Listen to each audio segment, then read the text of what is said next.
bimbingku di malam tentram.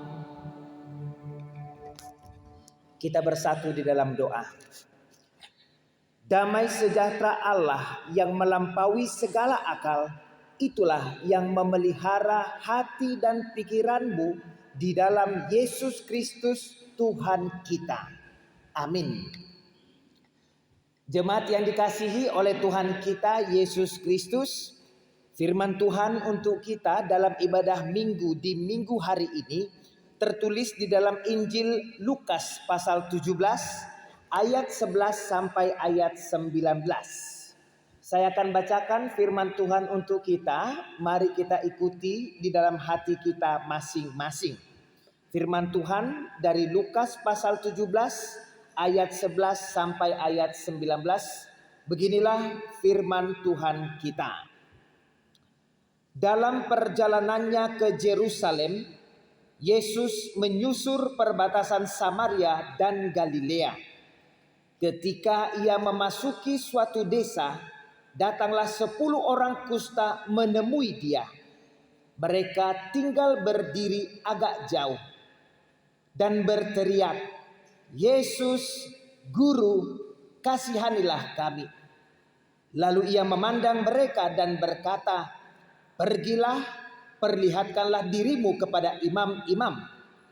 Dan sementara mereka di tengah jalan, mereka menjadi tahir. Seorang dari mereka ketika melihat bahwa ia telah sembuh, kembali sambil memuliakan Allah dengan suara nyaring. Lalu tersungkur di depan kaki Yesus dan mengucap syukur kepadanya. Orang itu adalah seorang Samaria. Lalu Yesus berkata, "Bukankah ke-10 orang tadi semuanya telah menjadi tahir? Di manakah yang 9 orang itu? Tidak adakah di antara mereka yang kembali untuk memuliakan Allah selain daripada orang asing ini?" Lalu ia berkata kepada orang itu, "Berdirilah dan pergilah, imanmu telah menyelamatkan engkau." Demikianlah pembacaan firman Tuhan kita. Yang menjadi topik minggu kita dalam ibadah minggu hari ini, iman yang menyelamatkan. Sekali lagi saya bacakan kepada kita topik minggu kita, iman yang menyelamatkan. Bapak Ibu saudara-saudara yang terkasih di dalam nama Tuhan kita Yesus Kristus. Dalam firman Tuhan yang sampai kepada kita hari Minggu ini, dikatakan di sana ada 10 orang yang menderita sakit kusta. Kebetulan Tuhan kita Yesus Kristus lewat dari tempat mereka berkumpul. Dari jauh 10 orang kusta ini memanggil atau berseru kepada Tuhan Yesus. Mereka katakan, "Yesus, Guru, kasihanilah kami." Mereka memanggil Tuhan kita Guru. Kalau kita ambil dari bahasa Yunaninya, sebenarnya seruan mereka kepada Tuhan kita adalah Master, Komandan, juga Guru. Itu bisa berarti guru dalam panggilan mereka kepada Tuhan Yesus. Master, Komandan, Guru, kasihanilah kami. Bapak Ibu saudara terkasih, sesudah Tuhan Yesus mendengar panggilan mereka, Tuhan Yesus merespon. Tuhan Yesus menjawab, katanya, "Pergilah, perlihatkanlah dirimu kepada imam-imam." Itu respon Tuhan Yesus terhadap panggilan 10 orang yang sakit kusta itu. Bapak Ibu saudara-saudara yang terkasih, sebelum pasal 17 ini, di dalam pasal 5 Tuhan Yesus juga menyembuhkan seorang yang sakit kusta. Tetapi berbeda.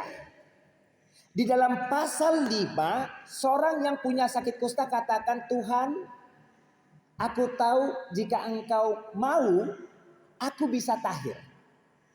Jika Engkau mau, aku bisa sembuh," kata penderita sakit kusta dalam pasal 5. Apa respon Tuhan Yesus? Dalam pasal 5, Tuhan Yesus menjamah tubuh orang yang sakit kusta itu. Tubuhnya dipegang, lalu Tuhan Yesus katakan, aku mau, jadilah engkau tahir. Tuhan Yesus pegang orang yang sakit kusta itu, Tuhan Yesus katakan, aku mau, jadilah engkau sembuh. Sesudah dia sembuh, Tuhan Yesus arahkan dia. Tuhan Yesus arahkan, pergi, jumpai imam untuk memastikan kesembuhannya. Itu yang terjadi dalam pasal 5, tetapi berbeda dalam pasal 17 firman Tuhan yang sampai kepada kita pada hari ini. Dalam firman Tuhan hari ini, Tuhan Yesus tidak ada mengatakan sembuhlah engkau. Tuhan Yesus tidak ada mengatakan tahirlah engkau. Seperti yang dalam Lukas 5 ayat 13 tadi. Tetapi ketika semua orang kusta itu meminta belas kasihan Tuhan Yesus justru mengatakan pergilah. Ya, pergilah, perlihatkan dirimu kepada imam-imam. Sesudah Tuhan Yesus berkata seperti itu, informasi penting pun disampaikan kepada kita. Dikatakan ketika mereka pergi berangkat untuk menemui imam itu, dalam perjalanan mereka menjadi sembuh. Itulah informasi penting yang disampaikan kepada kita.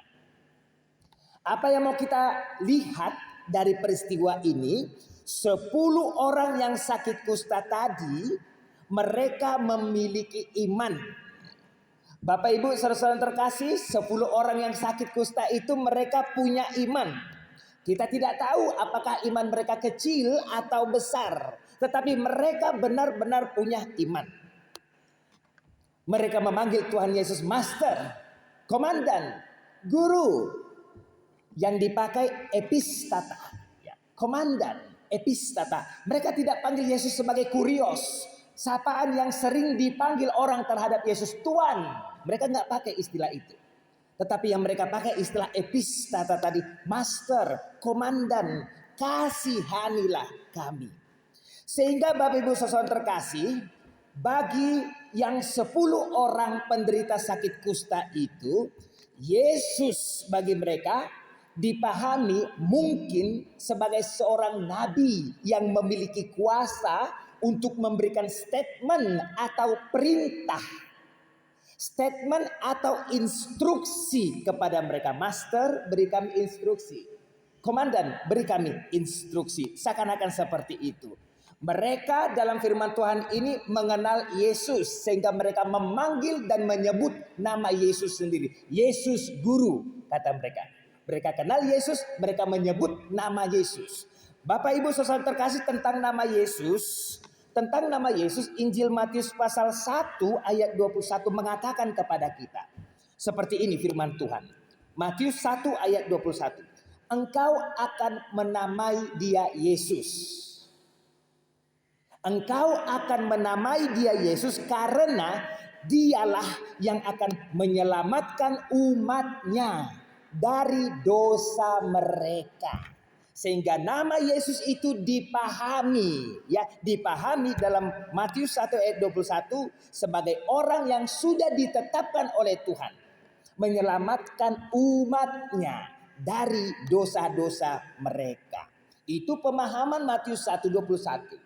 Tetapi di sini apapun pemahaman 10 orang kusta itu tentang siapa Yesus sendiri, apapun pemahaman mereka, mereka turut, mereka patuh kepada instruksi yang diberikan Yesus kepada mereka. Mereka mengikuti instruksi karena mereka percaya. Bapak Ibu saudara terkasih, apa yang menarik dalam firman Tuhan ini?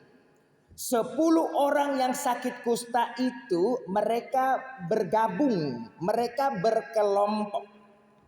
10 orang kusta, mereka berkelompok. Melalui ayat 16, taulah kita, 1 orang dari 10 orang itu adalah orang Samaria. Sehingga dalam 10 kelompok itu orang Samaria bergabung, join dengan orang Yahudi karena penyakit kusta mereka. Mereka menjadi satu kelompok, mereka berkumpul. Padahal selama ini kita tahu bersama-sama orang Yahudi dan juga orang Samaria, mereka bermusuh. Mereka bermusuh bukan hanya dari perkataan. Mereka saling menyakiti, saling membunuh, melecehkan, menghina. Itu hubungan Samaria dengan Yahudi. Tetapi di tempat ini, di peristiwa ini, mereka bisa satu kelompok karena sakit kusta itu. Baik orang Samaria dan juga orang Yahudi, ketika mereka pergi mengikuti instruksi Tuhan kita Yesus Kristus, mereka sama-sama disembuhkan dari penyakit kusta itu. Bapak Ibu saudara terkasih, jika kita baca Imamat pasal 13 dan juga pasal 14 dalam Perjanjian Lama, di sana diinformasikan kepada kita setiap orang yang sakit kusta. Setiap orang yang sakit kusta, mereka harus pergi ke imam supaya imam memeriksa. Sesudah diperiksa imam, barulah sah dinyatakan mereka sakit kusta. Begitu juga sebaliknya, ketika mereka sembuh, mereka wajib datang ke imam untuk memeriksakan diri mereka. Sehingga sesudah imam memeriksa dan memastikan benar mereka sembuh, imam akan perintahkan persembahkan persembahan kepada Tuhan. Lalu bolehlah mereka masuk bergabung dengan jemaat yang lainnya. Tetapi prosesnya tidak sederhana itu. Imam tidak melihat ini, melihat itu baru dinyatakan bersih. Imam tidak melihat ini, melihat itu lalu dikatakan sakit kusta. Tidak. Sangat mendetail diceritakan dalam Imamat 13 dan juga 14 bagaimana para imam harus meneliti, memeriksa dengan benar-benar sakit kusta itu. Sehingga melalui situasi yang diterangkan dalam firman Tuhan di minggu ini, sesuai dengan aturan dalam Perjanjian Lama, semua penderita sakit kusta mereka harus terpisah dari masyarakat umum, mereka harus diisolasi. Ini yang menjadi menarik untuk kita. Meski mereka terpisah, meski mereka terisolasi, tetapi firman Tuhan, kabar gembira, Injil itu sampai kepada mereka. Informasi tentang Yesus Kristus sampai kepada mereka. Mirip seperti khotbah dalam pertanyaan nunggu kita. Dari seorang perempuan kecil, berita sukacita menyebar sampai ke Raja Aram. Dari seorang perempuan kecil, kabar sukacita disebar.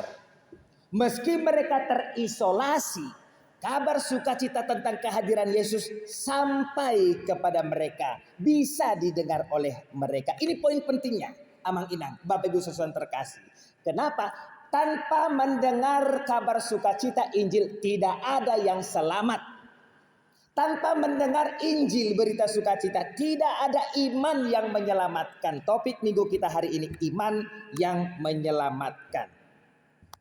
Sehingga orang-orang yang sakit kusta terisolasi itu mereka mendengar tentang Yesus. Mungkin mereka sudah mendengar bagaimana Yesus memberi makan 5.000 orang. Mungkin mereka sudah mendengar bagaimana Yesus menyembuhkan ragam sakit penyakit. Mungkin mereka juga sudah mendengar bagaimana Yesus mengusir segala jenis roh jahat. Karena mereka sudah mendengar tentang Yesus, mereka menyaksikan kehadiran Yesus tanpa ragu. Itu kata kuncinya. Ada kesempatan berjumpa dengan Yesus, sekali lagi, ada kesempatan berjumpa dengan Yesus. Tanpa ragu mereka langsung berdoa. Tanpa ragu mereka langsung berseru dan meminta kepada Tuhan Yesus, Master, Komandan, kasihani kami orang yang sakit ini. Lalu Tuhan Yesus menjawab mereka, pergilah, perlihatkan dirimu kepada imam-imam itu. Sehingga ketika mereka pergi, ketika mereka menuruti, disitulah mereka menjadi sembuh. Mungkin tidak sama dengan apa yang dialami oleh Naaman dalam epistel kita tadi. Jika Naaman yang ada dalam posisi 10 orang sakit kusta ini, mungkin Naaman akan katakan, aku sangka Yesus akan datang kepadaku, menjamah tubuhku yang sakit lalu menyembuhkan aku. Mungkin Naaman akan katakan, aku sangka Yesus akan menyebut nama Tuhannya, lalu mukjizat terjadi, aku akan sembuh. Naaman akan berkata seperti itu. Mungkin Naaman katakan, aku sudah datang kepadanya, tetapi kenapa dia suruh aku pergi menemui imam-imam? Mungkin Naaman akan berkata seperti itu kalau kita pelajari epistel kita yang tadi. Tetapi 10 orang yang sakit kusta dalam firman Tuhan ini, mereka tidak hanya mendengar instruksi dari Tuhan kita Yesus Kristus, tetapi mereka juga patuh kepada instruksi itu. Apa yang mau disampaikan firman Tuhan kepada kita? Kita diingatkan Bapak Ibu saudara terkasih tentang iman dan juga perbuatan, faith and action. Hidup orang Kristen harus menunjukkan 2 hal penting ini. Harus ada iman, harus ada perbuatan yang didorong oleh iman itu. Bukan perbuatan yang didorong oleh dosa, ya. Ada iman dan harus ada perbuatan yang didorong oleh iman itu. Itu hidup kita seharusnya. Lalu ayat 15 katakan kepada kita, seorang dari mereka ketika melihat bahwa dia telah sembuh, kembali sambil memuliakan Allah dengan suara yang nyaring. Bapak Ibu saudara terkasih, kepada kita diberitahukan dalam diri satu orang terjadi 2 mujizat dalam firman Tuhan ini. Dalam diri satu orang, dia mengalami 2 jenis mujizat. Dia sembuh, lalu dia kembali ke Yesus Kristus. Dia mengucap syukur, dia memuji Allah, dia tersungkur di hadapan Tuhan kita. Itu mukjizat yang kedua. Itu enggak dialami oleh 9 orang yang lainnya. Hanya dia yang mengalami itu. Ayat 16 katakan kepada kita, lalu tersungkur di depan kaki Yesus dan mengucap syukur kepadanya. Orang itu adalah seorang Samaria. Bapak Ibu saudara terkasih, firman Tuhan menunjukkan kepada kita, baik orang Yahudi itu, baik orang Samaria itu, dua-duanya butuh dibersihkan. Ya, dua-duanya butuh disembuhkan. Dan itu semua terjadi oleh Yesus Kristus melalui iman mereka masing-masing. Tentu bukan hanya orang Yahudi dan Samaria saja yang harus dibersihkan. Orang Batak juga harus, ya. Orang Indonesia juga harus, orang Arab juga harus, orang Afrika juga harus dibersihkan oleh Tuhan kita Yesus Kristus. Tapi kita paham saat ini, sebelum kita semua bersih, harus ada faith and action. Sebelum kita dibersihkan, harus ada iman, harus ada ketaatan karena iman itu sendiri. 10 orang yang sakit kusta ini mendengar instruksi dari Tuhan kita Yesus Kristus, tapi hanya 1 orang yang bersedia kembali kepada Tuhan Yesus untuk memuji Tuhan, tersungkur di hadapan Yesus sambil mengucap syukur kepada Tuhan Yesus. Hanya dikatakan dalam keterangannya, dia seorang Samaria. Bapak Ibu, 1 orang yang kembali, dia seorang Samaria, ya. Ini orang Samaria jauh dari ibadah di bait suci, ya. Dia nggak beribadah di bait suci. Ini orang Samaria, dia orang sangat dibenci oleh orang-orang yang beribadah di Yerusalem. Sangat dibenci orang Samaria. Dia yang jauh dari peribadahan bait suci, dia yang dibenci oleh orang-orang yang beribadah di Yerusalem. Justru orang yang seperti itu yang datang kembali kepada Tuhan kita Yesus Kristus. Saya mau katakan kepada kita, gak ada yang ngajari dia, ya, gak ada yang ngajari dia, gak ada yang memberi instruksi kepada dia. Hei, kau harus kembali kepada Yesus, dia yang menyembuhkan. Gak ada yang ngajari dia.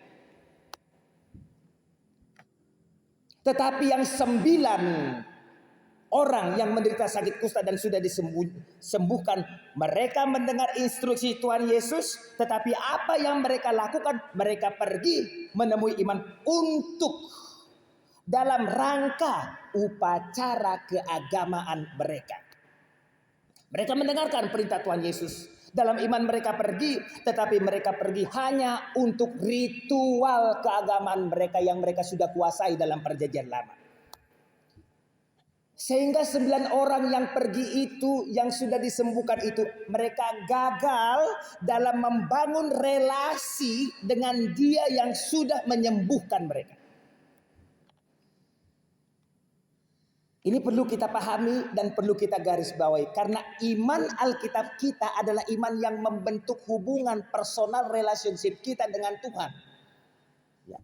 Iman Alkitab kita adalah iman yang membentuk hubungan kita dengan Tuhan. 9 orang ini sudah berjumpa dengan Yesus tetapi tidak terbentuk hubungan dengan Tuhan kita Yesus Kristus. Melalui ini kita belajar bersama-sama di minggu hari ini. Banyak orang yang bisa datang ke gereja. Ya, banyak orang yang bisa datang ke gereja. Bahkan sebagian dari yang datang ke gereja itu bisa terlibat dalam pelayanan di gereja. Mereka semua sama-sama mendengar instruksi dari master kita. Mereka semua sama-sama mendengar instruksi dari komandan kita. Tetapi sebagian dari mereka gak terbentuk hubungan dengan Yesus Kristus, komandan kita itu. Sehingga akan ada orang yang datang ke gereja hanya sebatas ritual keagamaan saja. Akan ada orang yang melayani di gereja hanya sebatas upacara keagamaan saja. Asal berjalan program, ya asallah berjalan program, tapi nggak bertumbuh imannya. Asallah tercapai target, tapi nggak ada pertobatan. Benar. Ibadah itu dilaksanakan, tapi nggak ada yang berubah dari gaya hidupnya. Benar dia datang ke gereja, tapi nggak ada terbentuk personal relationship-nya dengan Tuhan Yesus Kristus itu. Mereka taat dengan apa yang diperintahkan Tuhan Yesus, tetapi bagi mereka Yesus tidak penting. Semoga bagi kita semua yang datang ibadah pada hari ini, benar Yesus itu sangat penting bagi kita. Ya, benar Yesus itu sangat penting bagi kita. Janganlah hanya sebatas ritual atau kewajiban mingguan yang sudah Tuhan perintahkan kepada kita. Mungkin dari 9 orang yang sembuh itu, ketika mereka sembuh dalam hati mereka berpikir, Tuhan Yesus tahu kok. Yesus tahu itu, saya berterima kasih, aku gak perlu kembali sama dia. Mungkin mereka berpikir seperti itu. Yesus tahu saya sudah sembuh, saya gak usah kembali. Dia tahu kok kalau saya mengucap syukur dan saya berterima kasih, gak perlu saya kembali sama dia. Mungkin ada dari antara 9 orang itu yang berpikiran seperti itu. Atau ada dari 9 orang itu yang berpikiran, aku sudah sembuh, jadi ngapain lagi aku pergi ke sana. Aku sudah sembuh, apa yang kuperlukan sudah kuperoleh, ngapain lagi aku ke sana? Nanti aja aku datang lagi kalau aku lagi perlu sama Yesus. Mungkin ada orang yang berpikiran seperti itu. Ketika dia sakit, dia pergi kepada Yesus. Tetapi ketika dia sudah disembuhkan, ngapain pergi sama Tuhan Yesus? Saya datang kepada Yesus hanya ketika penting atau ketika saya perlu. Saya akan datang kepada Tuhan Yesus. Saya akan datang ke gereja ketika saya perlu. Ketika saya perlu ada yang mau dibaptis dari rumah. Ketika saya perlu ada yang harus naik sidi dari rumah. Ketika saya perlu, saya ingin menikah, baru saya akan datang ke gereja. Sesudah diberkati di gereja, gak pernah kelihatan lagi di gereja. Ada orang Kristen yang seperti itu. Gak pernah kelihatan sesudah diberkati di gereja. Barulah dia kelihatan lagi sesudah dia tidak bernyawa lagi. Dia dibawa di gereja, dilayani di gereja dalam kondisi yang tanpa nyawa lagi. Itulah tampaknya dia di hadapan gereja. Ketika orang datang kepada Yesus hanya ketika perlu. Tetapi ketika tidak perlu, ngapain datang kepada Yesus? Semoga kita semua tidak seperti itu, ya. Semoga remaja Naposo gereja kita tidak seperti itu. Rajin datang karena sedang sidi. tapi sesudah naik sini nggak kelihatan lagi.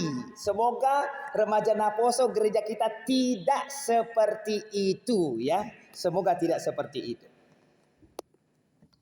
Ayat 17 sampai ayat 18 katakan, lalu Yesus berkata, bukankah ke-10 orang tadi semuanya telah menjadi tahir? Di manakah yang 9 orang itu?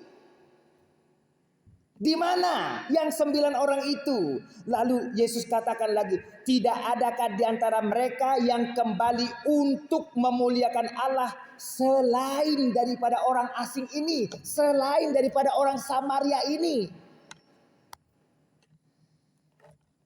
Bapak Ibu saudara terkasih, Tuhan Yesus mempermasalahkan hal ini. Di mana? Di mana 9 orang yang sudah sembuh itu? Ketika di Taman Eden,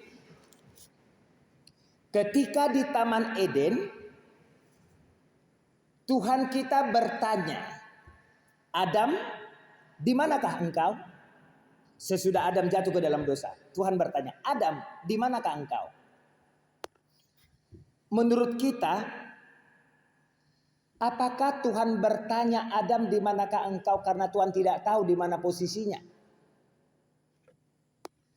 Perlukah Tuhan bertanya supaya dia menjadi tahu di mana posisi Adam ketika itu? Adam, di manakah engkau? Kata Tuhan. Di sini Tuhan Yesus bertanya, di mana yang 9 orang itu? Mengapa mereka tidak kembali untuk memuliakan Allah?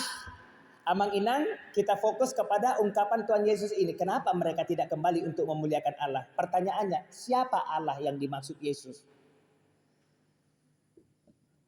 Kenapa mereka tidak kembali untuk memuliakan Allah? Siapa Allah yang dimaksud Yesus?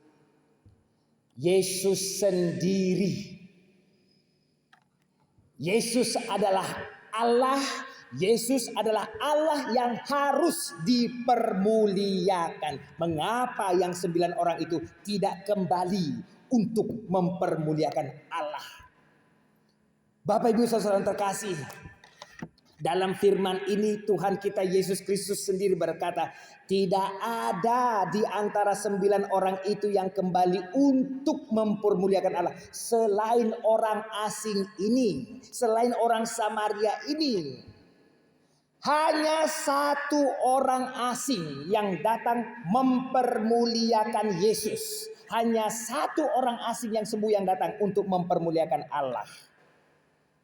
Sehingga di minggu ini firman Tuhan ini mau menyadarkan kepada kita. 9 orang Yahudi yang sudah disembuhkan itu, mereka tidak mampu untuk mengenal Allah di dalam Yesus Kristus. Mereka nggak mampu. Orang-orang Yahudi mereka memiliki hukum Taurat, mereka memiliki aturan-aturan dalam perjanjian lama, mereka beribadah di bait suci Allah, tetapi mereka gagal untuk mengenal Allah yang hidup, yang sudah menyembuhkan mereka.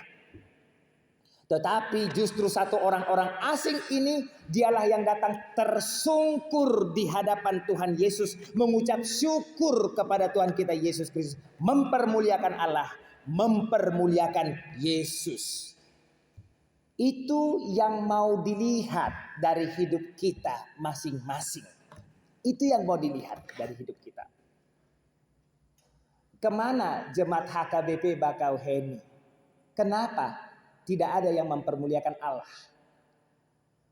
Sehingga dalam ayat 19 Tuhan Yesus katakan, lalu ia berkata kepada orang itu, berdirilah dan pergilah, imanmu telah menyelamatkan engkau. Pergi, imanmu telah menyelamatkan engkau. Bapak Ibu saudara terkasih, 9 orang yang sudah disembuhkan tidak kembali untuk memuliakan Yesus. 9 orang yang disembuhkan tidak kembali untuk mengikut Yesus. Mereka sama-sama disembuhkan, mereka sama-sama beriman, mereka sama-sama patuh, tetapi hanya kepada 1 orang Samaria, Hanya kepada satu orang Samaria, Yesus katakan, imanmu telah menyelamatkan engkau. 10 orang disembuhkan, 1 orang diselamatkan. Ya, 10 orang disembuhkan, tapi hanya 1 yang diselamatkan. Hanya kepada dia Yesus katakan, imanmu telah menyelamatkan engkau. Semua kita bisa duduk di gereja, mendengar khotbah, mengambil instruksi, perintah dari Yesus. Tetapi Tuhan mengharapkan semua yang duduk dan mendengar diselamatkan. Ya, Tuhan mau semua yang duduk mendengar diselamatkan. 9 orang itu mereka pergi ke imam di dalam ketaatan mereka. Tetapi hanya 1 orang yang sesudah disembuhkan ada kesadaran dalam dirinya. Saya harus pulang, saya harus kembali kepada dia yang sudah menyembuhkanku.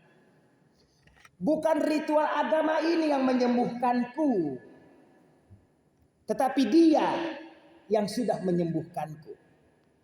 Ada kesadaran dalam dirinya, aku wajib kembali kepada dia.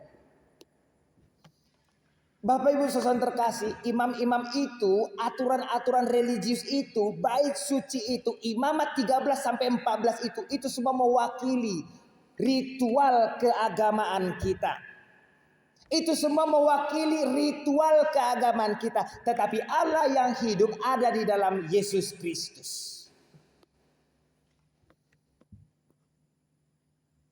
Sehingga bisa saja banyak orang yang datang ke dalam gereja, ketika didengarkan firman Tuhan, diperoleh instruksi. Oke, saya sudah dapat instruknya. Lalu dia pulang ke rumahnya. Ketika dia pulang ke rumahnya, hari Senin, Selasa, Rabu, Kamis, dia mengikuti rutinitas kesehariannya. Dia larut dalam aturan-aturan yang mana yang boleh dia lakukan, yang mana yang tidak boleh dia lakukan. Dia tidak sadar semua itu adalah ritual saja. Kosong saja. Tetapi ada yang utama, yang lebih penting, yang seharusnya mendapat tempat dalam fokus kehidupan kita. Bapak Ibu saudara terkasih, setan akan sangat bersukacita melihat yang mana, yang 9 orang atau yang 1 orang. Yang mana akan menggembirakan setan? Yang 9 orang itu atau yang 1 orang itu? Karena saat ini banyak orang yang mengatakan, oh Yesus bukan Tuhan, jangan sembah dia. Sekarang banyak orang katakan seperti itu loh. Yesus bukan Tuhan, jangan sembah dia. Yesus bukan Allah, berdosa kalian, kafir kalian kalau menyembah Yesus. Itu tuduhan mereka. Padahal di sini Yesus sendiri katakan, Yesus sendiri yang mengatakan, kenapa nggak ada orang yang kembali untuk memuliakan Allah selain 1 orang ini? Ada 1 orang di situ yang kembali mempermuliakan Allah. Yesus adalah Allah. Ada 1 orang di situ.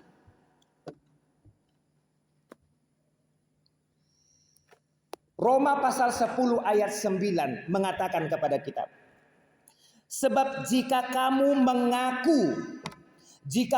mengaku dengan mulutmu bahwa Yesus adalah Tuhan dan percaya dalam hatimu bahwa Allah telah membangkitkan dia dari antara orang mati, maka kamu akan diselamatkan. Kamu akan diselamatkan.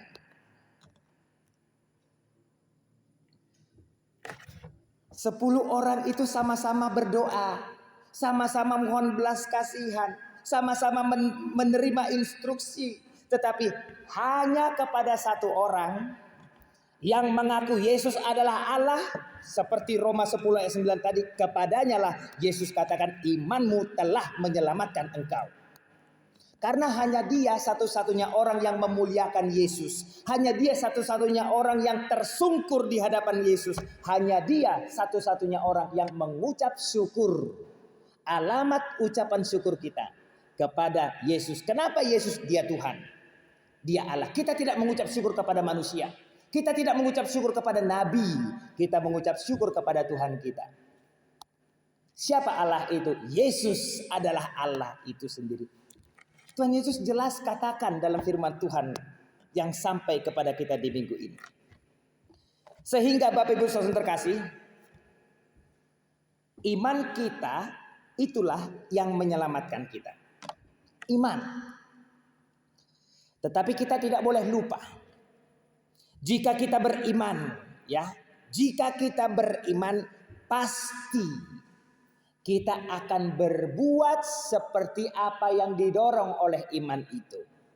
Faith and action.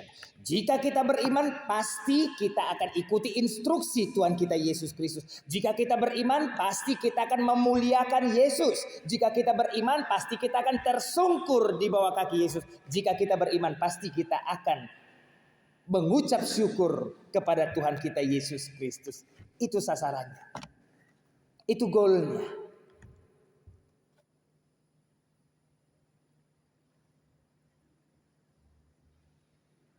Terberkatilah orang-orang yang memiliki iman seperti ini. Iman yang menyelamatkan. Tuhan Yesus memberkati kita.